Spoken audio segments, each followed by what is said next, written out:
नमस्कार, स्वागत है आपका डेली 24 भारत में। मैं हूं आपके साथ अनुप्रिया मिश्रा। रुक करते हैं दिल्ली एनसीआर की बड़ी खबरों का। बता दें, दिल्ली से बड़ी खबर सामने आ रही है, जहां मुख्यमंत्री रेखा गुप्ता ने आज लेफ्टिनेंट गवर्नर विनय कुमार सक्सेना के साथ यशोभूमि में आयोजित नेताजी सुभाष यूनिवर्सिटी और टेक्नोलॉजी के दीक्षांत समारोह में शिरकत की। इस मौके पर मुख्यमंत्री ने छात्रों को डिग्रियां प्रदान की और उनके उज्जवल भविष्य की कामना की। अपने संबोधन में रेखा गुप्ता ने कहा कि आज के युवा ही देश के तकनीकी और नवाचार भविष्य की मजबूत नींव हैं। वहीं एलजी विनय कुमार सक्सेना ने छात्रों से ज्ञान के साथ साथ नैतिक मूल्यों को अपनाने की अपील की। उन्होंने कहा कि टेक्नोलॉजी के क्षेत्र में भारत तेजी से आगे बढ़ रहा और इसमें युवाओं की भूमिका सबसे अहम है। दीक्षांत समारोह में विश्वविद्यालय के वरिष्ठ अधिकारी, प्रोफेसर और बड़ी संख्या में छात्र छात्राएं मौजूद रहे। कार्यक्रम में शिक्षा, तकनीक और राष्ट्र निर्माण पर विशेष जोर दिया गया।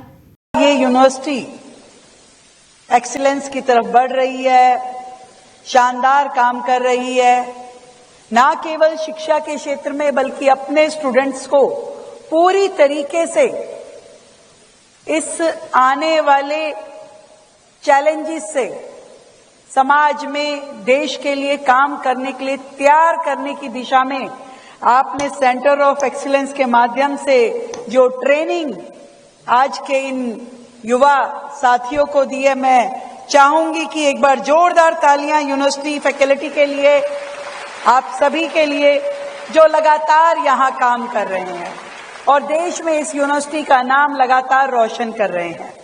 आज आपने नेताजी सुभाष चंद्र बोस के आपने दो अलग अलग प्रेमिसेस में उनके स्टैच्यू का इनॉग्रेशन भी किया। वहीं ग्रेटर नोएडा में घने कोहरे की वजह से ईस्टर्न पेरीफेरल हाईवे पर दादरी के पास भीषण सड़क हादसा हो गया। कोहरे के कारण दृश्यता बेहद कम थी। इसी दौरान एक दर्जन से ज्यादा वाहन आपस में टकरा गए। हादसे में कई गाड़ियां बुरी तरह क्षतिग्रस्त हो गई। हादसे के बाद हाईवे पर करीब 5 किलोमीटर लंबा जाम लग गया, जिससे यात्रियों को भारी परेशानी का सामना करना पड़ रहा है। इस दुर्घटना में महिला सहित कई लोग घायल हुए, जिन्हें तत्काल इलाज के लिए अस्पताल भेजा गया। मौके पर पुलिस और टोल मैनेजमेंट की टीमें पहुंची और क्रेन की मदद से क्षतिग्रस्त वाहनों को सड़क से हटाया गया और जाम खुलवाने का प्रयास लगातार जारी रहा। बता दें, घटनास्थल पर चक्रसैनपुर चौकी और दादरी थाना पुलिस मौजूद है और पूरे हालात पर नजर रखी जा रही है। प्रशासन ने लोगों से कोहरे के दौरान सावधानी से वाहन चलाने और अनावश्यक यात्रा से बचने की अपील की। जी, गांव चकरपुर मंडैया है। हाईवे पे कोहरे की वजह से गाड़ी आपस में टकरा गई है, एक्सीडेंट हुए हैं काफी। हमने शोर शराबा मचाकर गाड़ी एक साइड करवाई है। मौके पर पुलिस भी आ गई है और 10-12 गाड़ी अभी भी साइड में कम से कम 20 से प्लस में है जी, और 8-10 गाड़ी अभी रोड पर खड़ी है जो एक्सीडेंट है। घायल लोग भी बैठे हैं उधर पल्ली साइड। बता दें, नोएडा इंटरनेशनल एयरपोर्ट के विस्तार को लेकर जिला प्रशासन ने सख्त रूप अपनाया है। एयरपोर्ट के लिए अधिसूचित क्षेत्र में अवैध निर्माण करने वालों के खिलाफ बड़ी कार्रवाई की गई। प्रशासन की शिकायत के आधार पर 28 लोगों के खिलाफ मुकदमा दर्ज किया गया। आरोप है कि ये लोग एयरपोर्ट के दूसरे चरण के लिए चिन्हित जमीन पर अवैध निर्माण कर लाभ लेने की कोशिश कर रहे हैं। जांच में सामने आया है कि भूमि अधिग्रहण और पुनर्वास नीति का अवैध फायदा उठाने की नीयत से इन जमीनों पर निर्माण कराया जा रहा था। ग्रेटर नोएडा के नगला हुकुम सिंह गांव के लेखपाल प्रत्युष राही पाठक ने इस मामले में जिला प्रशासन की ओर से शिकायत दर्ज कराई। इसके बाद रबुपुरा थाना पुलिस ने जिला प्रशासन की शिकायत के आधार पर संबंधित धाराओं में मुकदमा दर्ज कर आगे की कार्रवाई शुरू कर दी है। अगली खबर नोएडा से है, जहां गौतम बुद्ध नगर में घने कोहरे के चलते हो रही सड़क दुर्घटनाओं के बाद यातायात विभाग अलर्ट मोड पर आ गया है।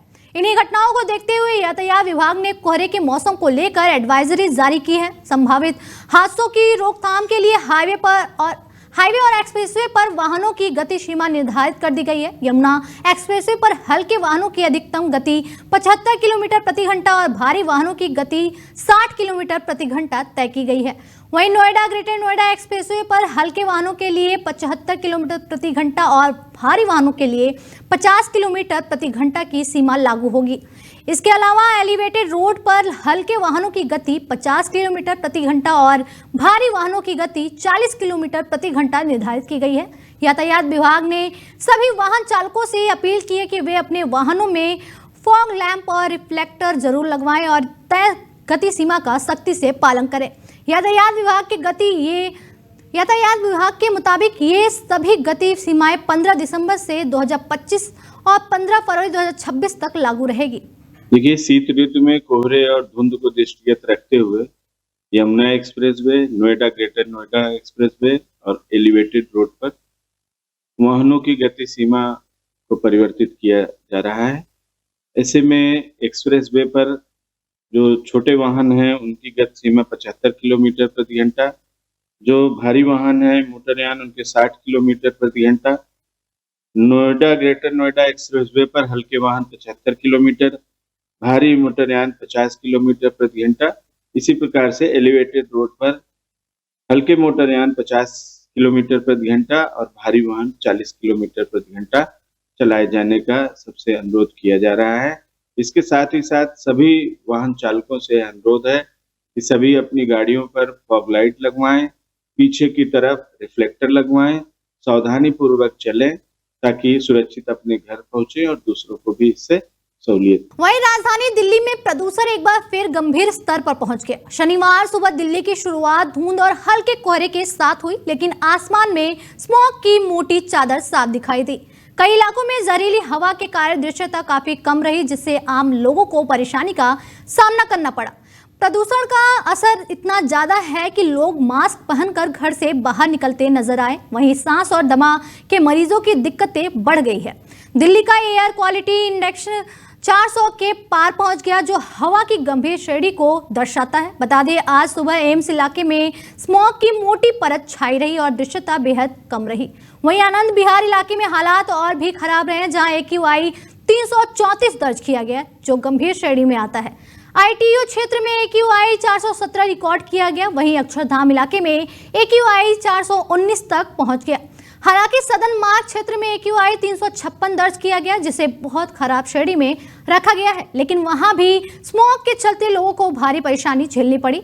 फिलहाल दिल्ली की हवा लोगों के लिए खतरनाक बनी हुई है और हालात में सुधार के लिए सभी की निगाहें मौसम और सरकारी कदमों पर टिकी हुई है।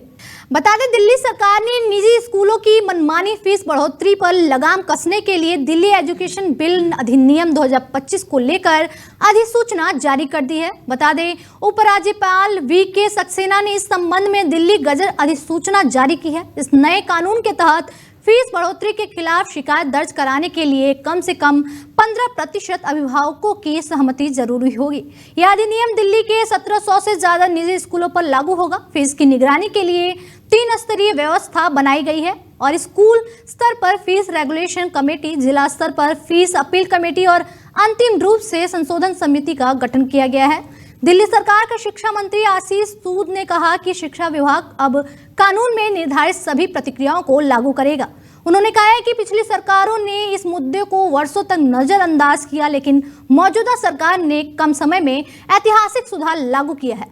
आशीष सूद ने कहा कि शिक्षा व्यवस्था नहीं, अधिकार है। सरकार का उद्देश्य निजी स्कूलों की मनमानी फीस बढ़ोतरी को रोकना और अभिभावकों को सशक्त बनाना और शिक्षा व्यवस्था में पारदर्शिता व जवाबदेही सुनिश्चित करना है। सरकार ने अभिभावकों से अपील की है कि वे इस कानून का समर्थन करें ताकि दिल्ली की शिक्षा प्रणाली पर पूरी तरह पारदर्शी, जवाबदेह और अभिभावक हितैषी बन सके।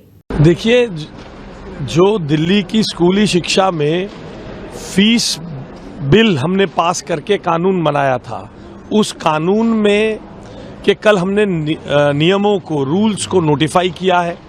ये रूल्स नोटिफाई होने के बाद अनाधिकृत रूप से फीस बढ़ाने का, बिना आवश्यकता के फीस बढ़ाने के जो चलन था, उस पर रोक लगेगी। जो सरकारें 27 वर्ष में नहीं कर पाई थी, 10 माह से भी कम के छोटे समय में हमने कानून लाए, डेलिब्रेशन किया, पास किया, उसके कानून को भी, रूल्स को भी नोटिफाई कर दिया। ये दिल्ली की स्कूली शिक्षा के वातावरण में एक बहुत बड़ा क्रांतिकारी बदलाव है। वहीं अगली खबर दिल्ली से है, जहां कालकाजी इलाके से एक दिल दहला देने वाली खबर सामने आई है। मानसिक तनाव और पैसों की तंगी से परेशान एक महिला और उसके 2 बेटों ने आत्महत्या कर ली। तीनों के शव घर के अंदर पंखे से लटके हुए मिले, जिससे इलाके में सनसनी फैल गई।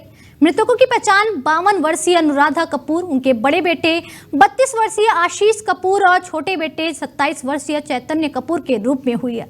तीनों कालकाजी के ब्लॉक स्थित मकान नंबर 2070 में रहते थे। पुलिस के मुताबिक दोपहर करीब 2:47 पर एक पुलिसकर्मी कोर्ट का नोटिस देने उनके घर पहुंचा था। बार बार दरवाजा खटखटाने और डोर बेल बजाने के बावजूद कोई जवाब नहीं मिला। शक होने पर पुलिस को सूचना दी गई। मौके पर पहुंची पुलिस ने डुप्लीकेट चाबी से दरवाजा खोला तो अंदर का मंजर देख सभी सन्न रह गए। तीनों को फंदे से उतारकर अस्पताल ले जाया गया, जहां डॉक्टरों ने तीनों को मृत घोषित कर दिया। पुलिस को कमरे से एक सुसाइड नोट मिला, जिसमें पैसों की तंगी और मानसिक दबाव का जिक्र किया गया है। साउथ ईस्ट जिला पुलिस के डीसीपी ने बताया कि शुरुआती जांच में सामने आया है कि परिवार आर्थिक संकट से जूझ रहा था। साथ ही जिस घर में वे रह रहे थे उसे लेकर पड़ोसी से विवाद चल रहा था। कोर्ट द्वारा घर खाली करने का आदेश दिया गया था और उसी नोटिस को देने पुलिसकर्मी पहुंचा था। फिलहाल पुलिस ने शव को पोस्टमार्टम के लिए भेज दिया और पूरे मामले की गहन जांच की जा रही है।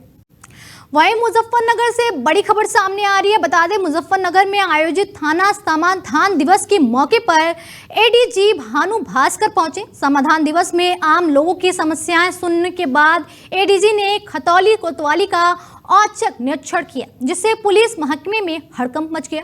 निरीक्षण के दौरान एडीजी भानु भास्कर ने खतौली क्षेत्र में हाल ही में हुई बड़ी डकैत की घटना पर अधिकारियों से विस्तृत चर्चा की। इस वारदात में बदमाशों ने पूरे परिवार को बंधक बनाकर करीब 55 लाख रुपए की लूट को अंजाम दिया था। एडीजी ने इस मामले के जल्द खुलासे को लेकर पुलिस अधिकारियों को सख्त दिशा निर्देश दिए। एडीजी ने आईजीआरएस के तहत दर्ज मामलों की भी गहन समीक्षा की और शिकायतों के समयबद्ध निस्तारण पर जोर दिया। उन्होंने स्पष्ट कहा कि जनता की शिकायतों में किसी भी तरह की लापरवाही बर्दाश्त नहीं की जाएगी। औचक निरीक्षण के दौरान पुलिस की व्यवस्थाओं, अभिलेखों और कार्यप्रणाली की भी जांच की गई। एडीजी के अचानक पहुंचने से पुलिसकर्मियों में अफरा तफरी का माहौल देखने को मिला, जहां अब पुलिस पर डकैती के खुलासे और बेहद कड़ा प्रणाली का दबाव बढ़ गया है। संपूर्ण समाधान दिवस में सभी वरिष्ठ अधिकारी 1 से 2 थाने पे जाके जोर देखते हैं कि जनता के जो समस्याएं हैं उसका निराकरण कैसे हो रही और उसकी गुणवत्ता कैसी।